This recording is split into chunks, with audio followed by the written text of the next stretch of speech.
Bonsoir chers auditeurs et chères auditrices, de notre web radio R212, notre auteur Moustapha Sehimi, en sa qualité de chroniqueur invité, partage son avis et sa réflexion avec vous dans cet article intitulé Un livre de Mohamed Ben Abdelkader, Justice et communication. Le voici en podcast pour vous. Moustapha Sehimi ouvre son propos, en soulignant d'emblée l'importance et la légitimité de l'auteur du livre, avant de plonger dans le cœur du sujet. Quand un ancien ministre de la Justice commet un tel livre, il y a de quoi nourrir l'intérêt. Mohamed Ben Abdelkader, affilié à l'Union socialiste des forces populaires, a été à la tête de ce département, 2019 à 2021, après avoir été ministre délégué chargé de la réforme de l'administration et de la fonction publique 2 ans auparavant. Son ouvrage Justice et communication reprend la problématique qui avait été le thème de sa thèse de doctorat en sciences de l'information et de la communication soutenue voici plus de 3 ans à l'université Mohammed V de Rabat. Une précieuse contribution au débat national, édition Al-Qiyam, MDIC, 331. Page 2025. Notre politicien met en lumière la profondeur de la réflexion initiée par Mohamed Ben Abdelkader, en insistant sur les multiples pistes de réflexion que soulève cet ouvrage.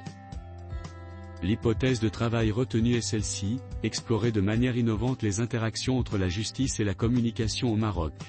Autant de questions, la communication influence-t-elle le fonctionnement de la justice? Comment les acteurs perçoivent cette relation? L'accès au droit est-il amélioré? Des interrogations qui débordent, elles conduisent à tenter d'appréhender la gouvernance publique, en particulier pour ce qui est de l'exigence de la modernisation de la gouvernance judiciaire. Celle-ci reste, encore, marquée du sceau d'un certain déficit même si des efforts ont été enregistrés ces dernières années. C'est que les citoyens sont devenus plus exigeants à cet égard, notamment à la faveur des réseaux sociaux et de l'élargissement, parfois heurté, du champ des libertés et des droits de l'homme. Moustapha Sehimi souligne la rigueur d'analyse de l'ouvrage, qui ne se contente pas de poser des constats, mais avance des propositions concrètes ainsi. Un droit-créance, au fond, il y a là ce que l'on appelle un droit-créance, des citoyens imposant à l'administration judiciaire l'information dans les multiples aspects de la vie sociale. Ce livre analyse les mécanismes de communication en vigueur aujourd'hui. Des obstacles existent, ils sont analysés. Mais des pistes d'amélioration sont également proposées qui s'articulent autour de ces 3 principes, transparence, confiance et bonne gouvernance. Des enquêtes aident à dresser l'état des lieux, elles éclairent la démarche de l'auteur. Au terme de quelques 300 pages, il arrive à une conclusion significative. Il relève ainsi que la communication au sein de l'administration judiciaire s'inscrit sans doute dans un processus d'ouverture du système judiciaire prometteur, mais qu'elle doit aussi surmonter les contraintes inhérentes aux incertitudes et chevauchements de la transition à l'ordre du jour. Notre chroniqueur met une formule forte, qui résume toute la philosophie de l'ouvrage de Ben Abdelkader, et qui souligne combien justice et communication sont indissociables dans une démocratie moderne en ces termes.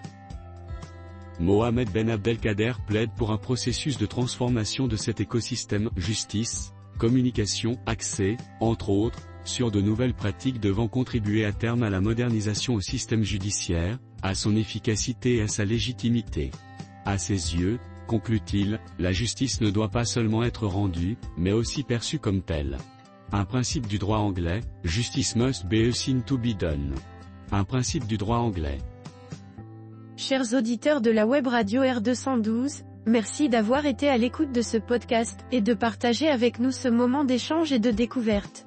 Votre présence et votre fidélité sont notre plus belle récompense. On se dit à très bientôt, si vous le voulez bien. Avec toute notre gratitude, l'équipe de R212.